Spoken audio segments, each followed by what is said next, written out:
Hey, what's up mga kaballers? Maligayang pagbabalik sa aking channel. Halina't pag-usapan natin ang balitang Golden State Warriors.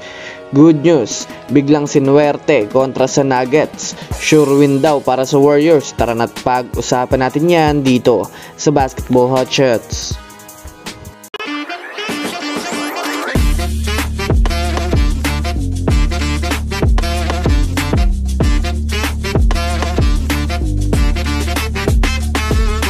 Una nga muna tayong dumako mga kaballers sa balita patungkol kay Darvin Ham ng Los Angeles Lakers.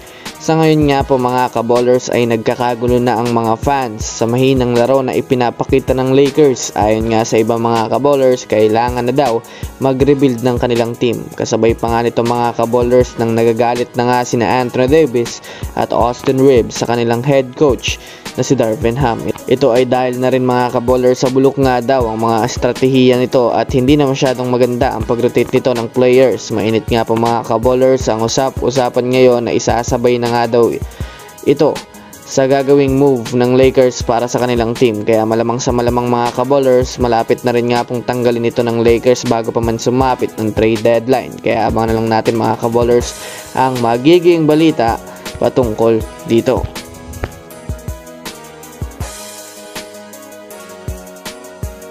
Samantala, dito naman tayo mga kaballers sa advantage ng Warriors bukas kontra sa Nuggets.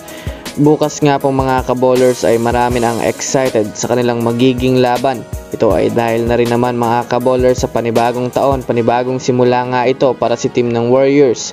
Sa magaganap ng laro mga kaballers ay nagpahayag na si Steve Kerr na may panibagong rotation at play silang ilalabas para makontra ang depensa ng Nuggets.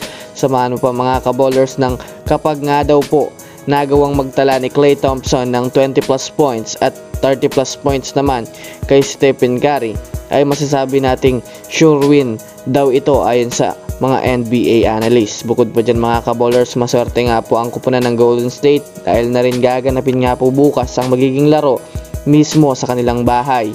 Well, para nga po sa kaalaman ng lahat mga kaballers, 2 beses na nga pong tinalo ang Warriors ng Nuggets ngayong regular season. Kaya kung susumadayin natin, malaki nga po ang gigil ng GSW na makabawi sa kanilang team. Malas lang nga po mga kaballers ng Warriors dahil wala na naman nga po itong si GP2 dahil sa pagkakadaling na naman ng kanyang tuhod. Pero syempre panoorin na lang natin mga kaballers ang magiging laro ng Denver Nuggets at Golden State Warriors. So that's it for today's video mga kaballers. Yan lang ang ating pag-uusapan sa ngayon. Pindutin ang subscribe and hit nyo na rin ang notification bell para sa mga susunod na updates sa mundo ng basketball. Again, this is Basketball Hot Shots. Thanks for watching.